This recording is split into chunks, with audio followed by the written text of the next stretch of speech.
समय और गंगा जी पे चले जाए। और भोलेनाथ जी गंगा जी पर जाएं और वहां माता पार्वती को मालूम नहीं कि प्रभु आजकल हमेशा तो मेरे को साथ लेकर भ्रमण पे निकलते थे, आजकल भोलेनाथ जी जाते कहां, शंकर जी जा कहां रहे, पता नहीं कहां रहे। और बाबा भोलेनाथ जी का स्मरण करा। माता पार्वती ने उसी समय पर गणेश जी को भेजा, गणेश जरा मालूम करो पिताजी कहां जा रहे हैं। और पिताजी को देखकर गणेश जी आए और आकर कहा, मां पिताजी तो कुछ कन्याओं के साथ में, कुछ स्त्रियों के साथ में गंगा जी के जल में अटखेलियां कर रहे थे। इतना तो मां से कहना था। भोलेनाथ जी के शब्द सुनकर, गणेश जी के वाक्य सुनकर मां जगत जननी क्रोध में लाल हो गई। माता पार्वती क्रोध में लाल, और उसी समय पर माता पार्वती क्रोध में लाल होकर सीधे गंगा जी के तट पर पहुंच गए, सीधे गंगा जी के तट पर। और गंगा के तट पर माता पार्वती जब पहुंची और जगत जननी ने देखा 5 स्त्रियों के साथ में, 5 कन्याओं के साथ में भोलेनाथ पानी से क्रीड़ा कर रहे हैं। कभी शंकर भगवान उन पर पानी फेंके, कभी वो कन्या इन पर पानी फेंके, कभी शिव पानी फेंके। इतने में माता पार्वती क्रोध में लाल होकर बोली, भोलेनाथ। जैसे भोलेनाथ जी को आवाज दी, शंकर भगवान जल क्रीड़ा करते हुए खड़े हुए और खड़े होकर बोले, क्या बात है पार्वती, इतना क्रोध क्यों करती हो?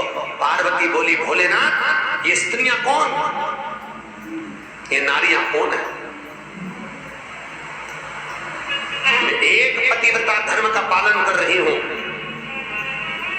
और आप इन स्त्रियों का संग कर रहे हो। होता है कभी कभी एक पति अपनी पत्नी को रोज धमकी देता है, तू मेरे से सही से रिया कर। भगवान कृष्ण की 16,108 रानियां थी, मैं दूसरी शादी कर लाऊंगा। बेचारी पत्नी बड़ी दुखी रहती थी।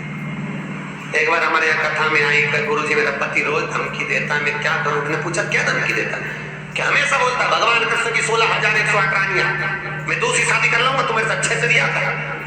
तो मैंने कहा वो तुझे धमकी देता है तो तू भी दे दे कि द्रौपदी के 5 थे, तू क्यों?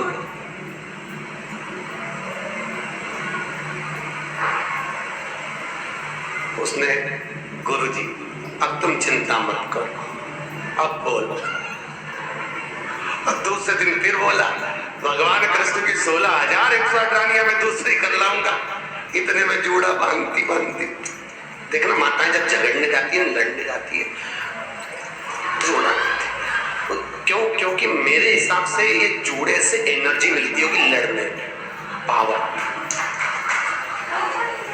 अच्छा पड़ोसन से 3-4 बार लड़ेगी ना तो 3-4 बार इसका जोड़ा फूलेगा, फिर बांध के बोल तो जरा फुल, मतलब एनर्जी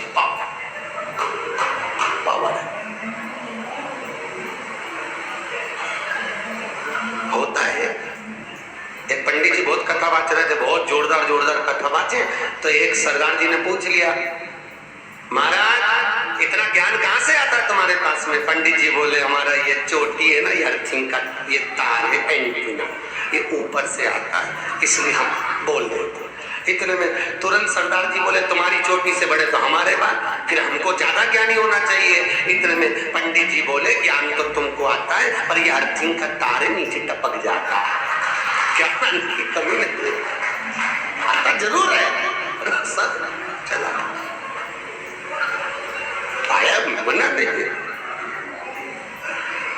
तो भैया कभी ना बोले, भगवान शिव जब अटखेलियां कर रहे थे स्त्रियों के साथ में, 5 स्त्रियों के साथ में अटखेलियां, तो भोलेनाथ जी के सम्मुख में पार्वती मैया ने कहा, आप ये 5 स्त्रियों के साथ, 5 कन्याओं के साथ क्या कर रहे हो? कौन है ये?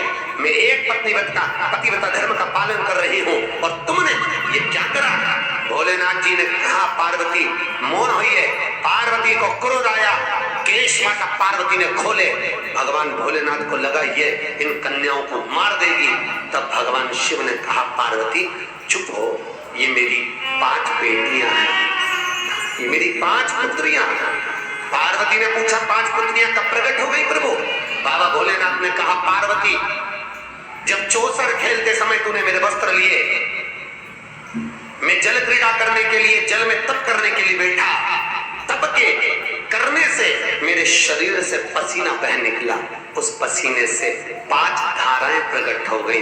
उस 5 धारा से गंगा जी की गोद से मेरी ये 5 बेटियां प्रकट हुई है। पहली जया, दूसरी विषहरा, तीसरी शामली बारी, चौथी देव और 5वीं दोतली। ये 5 कन्या शंकर जी की 5 बेटी।